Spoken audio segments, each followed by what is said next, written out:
Mudzimai anonzi Tarushaya Mirioni anogara nevana vake vashanu panzvimbo iyo yamuri kuona. Ano dambudziko raainaro ratoda kuti tinge tiri tinokurukura naye isusu tonzwawo kuti ndezvipi zviri kumuremera pamwe chete nevana uyezve nemararamiro avari kuita vari panzvimbo yavari kurarama vari. Tichitenda mhuri yeZimbabwe kuti tichanzwa kuchema kwake uye tichabetserana naye. Amai guru makadii? Chechepedu makadiwa. Tiri nani. Mhuri yeZimbabwe ingada kuziva kuti zita renyu munonzani uye mune makore mangani? Ndinonzi Tarushaya Mirioni, ndine 35 years. Alright, mune vana vangani? Ndine 5, pari zvino ndine 4, one wacho akura hake. Alright.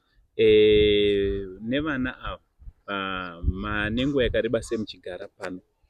Takatanga 2019 tichigara muno mudhambu. Alright. 2019. Maibvepi ipapo? Tobva kuchitungwisa. Kuchitungwisa. Ko baba varipi? Baba takarambana nababa. Alright. Chii chakaitika? Vaingorova vasingachengete vana, ndaingochengeta vana ndega. Alright. Saka vana vari kuenda kuchikoro here?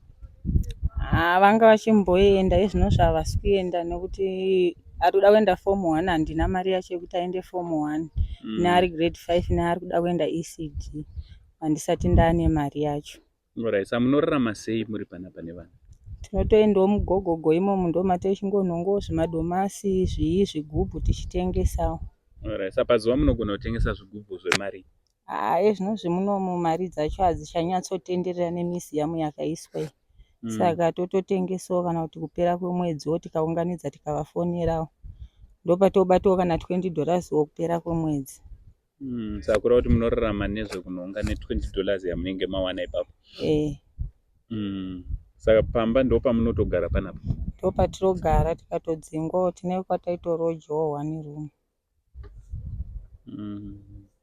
Saka ndeupi rubatsiro rwamungada kune umwe munhu ari kuona vhidhiyo rino iri rwamungati ndinoda kubatsirwa nezvizvi? Pari zvino ndoda kumboti vana vangu vaendewo kuchikoro. Ko pekugara?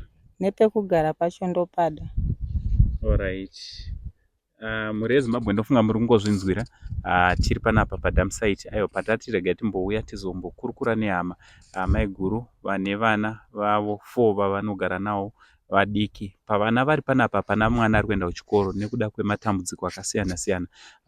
Vari kuti aiwa, vari kutsvagawo rubatsiro kune vanokwanisa kunge vari vanobatsira kuti vana vange vari vanoendawo kuchikoro. Hakuna mwana anekodzera kana kuti anokodzera kuti angari anorarama upenyu unorwadza. So hama dzangu, kune vanokwanisa kubatsira, tinokumbira kuti tinge tiri tinobatsirana naamai guru vari panapa. Mai guru, so vanenge vachida kubatai vanokubatai sei? Vanondifonera. Mune foni? Ndine foni. Alright, inoti chii namba? 077 67 26 241. Alright. Kana kuuya panapa padam site handine? Attend. So munozikanwa neudzimai ani muri panapa? Mairopa. Mairopa. Kuroti vanhu vakangosvika vakati vada kuona Mairopa. Mairopa vekuelo. Vekuelo. Alright. Aiwa, mhuri yeZimbabwe ndofunga muri kungozvinzwira. Ngatingei tiri tinobatsirana nehama, tibatsirane nevana vedu vari panapa kuti vange vari vanoenda kuchikoro uye kuwana zvekudya nezvekupfeka. From Uncle saying the only Zim uncle. It's much love.